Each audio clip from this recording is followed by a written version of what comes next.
Hey guys, Karen here, and welcome back to my channel. Today, I have decided that I will be starting a weekly series here on my channel. Every weekend, I will do my best to make a top 5 video. I want to make it top 5 Friday, but I might not always be able to do it on Friday, so it's just going to be a top 5 weekend. I always get really great feedback from you guys when I do make these videos, and I love making content that you guys enjoy, obviously. So if you have any ideas for future top 5 videos, make sure to leave them down in the comment section below, and if I use your ideas in the future, you will definitely get credit for them in that video. But that is enough about my plans for the future. In this video, we're going to be looking at what I consider to be the 5 most useless pieces of exotic armor in Destiny. I actually noticed that there are way more useless exotics than I thought, so I probably will make a second part to this video in the future. That being said, I did have a lot of tough choices to make in this video, so keep that in mind as we're going down the list. So let's go ahead and take a look at these absolutely terrible exotics. For the number 5 slot, I have chosen the Titan Helmet and Insurmountable Skull Fort. This helmet gives you an extra melee charge and regenerates your health immediately on Stormfist kills.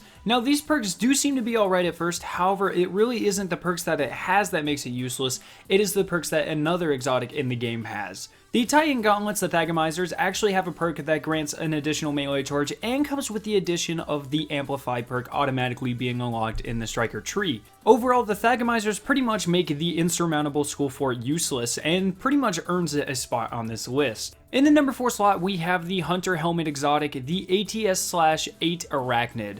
This exotic makes Golden Gun last longer, but also zooms in the Golden Gun significantly when aiming down the sight. This makes the super extremely difficult to use in most cases and makes you more likely to miss some of your shots, which is definitely something you don't want to do with Golden Gun.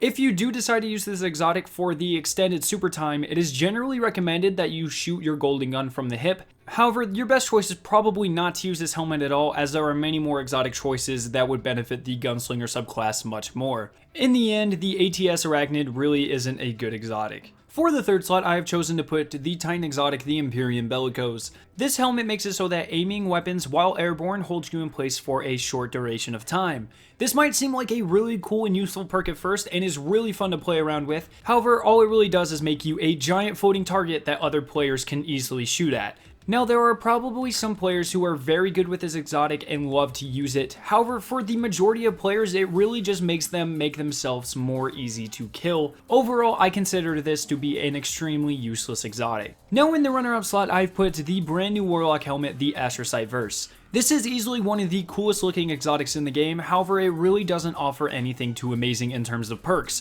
Its exotic perk is that it will temporarily increase your recovery stat when you use Blink, however this benefit really isn't as good as it sounds. Honestly, it's really hard to notice any change at all, and really any player would benefit more from using any other exotic other than this one, unless you're just trying to win a fashion show. So because of that, I have decided to put it in the runner-up slot on this list. And finally, we have reached the number 1 most useless exotic. In this video, I have decided to put the Alchemist Ramoth at the number 1 slot. This is the extremely colorful chest piece for Warlocks that gives the player a chance to gain Glimmer on primary ammo pickup. Now, just hearing that perk, you probably aren't very impressed at all, as most people are not. I never really find myself short on Glimmer, and because it doesn't offer any additional perks, I never ever have a reason to pick up this chest piece, and it really just renders it completely useless. So while it looks pretty awesome, I think most people will agree that it deserves the number 1 slot on this list. So those are my top 5 choices for the most useless exotic armor pieces within Destiny. Like I said, there are many more, so I probably will make a second video sometime in the future. But what do you guys consider the most useless exotics in the game? Make sure to let me know down in the comment section below, along with future top 5 ideas. If you did enjoy this video, please consider leaving a like rating on it and sharing it with your friends. You can click the annotation on screen to learn about the really amazing update we will be receiving with the launch of the Dawning. Finally, subscribe for more awesome Destiny content, and I'll see you guys in my next video.